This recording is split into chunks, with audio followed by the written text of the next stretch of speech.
Hola, bones tardes. Estem començant la setmana de projectes, esperant que s'acabin de posar tots els problemes. Pràcticament ho fareu avui, pel que veig. I anem a veure una mica per on anem amb el tema de projectes. Fixem-nos que hem treballat en grup, individualment, un problema a cada un dels 5 grups. Podeu veure els resultats, els teniu al model. I fixem-nos que ara en el tema del projecte hem començat amb un foro que és molt important, que és vital pel tema dels projectes. El primer foro que tenim es refereix al tema de la motivació.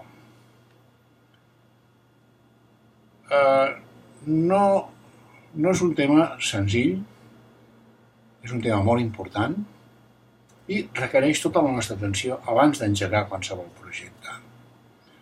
Fixem-nos que a nivell dels projectes no n'hi ha prou amb que els alumnes estiguin motivats. El seu ventall de motivacions és enorme, és immens. Es tracta de que convertim la motivació en acció. És a dir, es tracta de que aconseguim que l'alumne generi un treball, generi un projecte a través de les seves motivacions. És a dir, un projecte és un treball llarg, laboriós, amb un nivell de complexitat important, que inclou diferents problemes, diferents fases, i cal que estigui molt clar què volem fer amb el projecte. No solament nosaltres, sinó que els alumnes acceptin el projecte com una cosa seva. Si els alumnes no accepten el projecte com una cosa seva, no tindrem èxit en la tasca de crear-lo.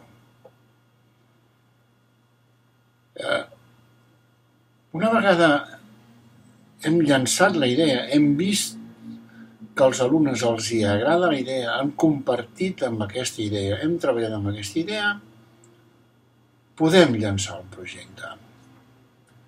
La creació del projecte té una dinàmica certament particular, en quant pot incloure un grup classe que estigui treballant en un projecte i diferents grups d'alumnes a partir d'aquest grup classe que treballen al projecte. Aquests grups d'alumnes, de 4 a 5 alumnes, no tenen per què ser fixes. És a dir, al llarg del projecte podem crear parelles, podem crear triplets, podem crear diferents agrupacions segons ens interessi per diferents tasques. És important que l'alumne estigui o senti que està a prop del projecte. Cal que l'alumne el visqui amb la màxima intensitat possible. Cal que el projecte sigui ample, multidisciplinar, que tingui un nivell de complexitat adequat al tipus dels alumnes que estem. Ja veurem que podem parlar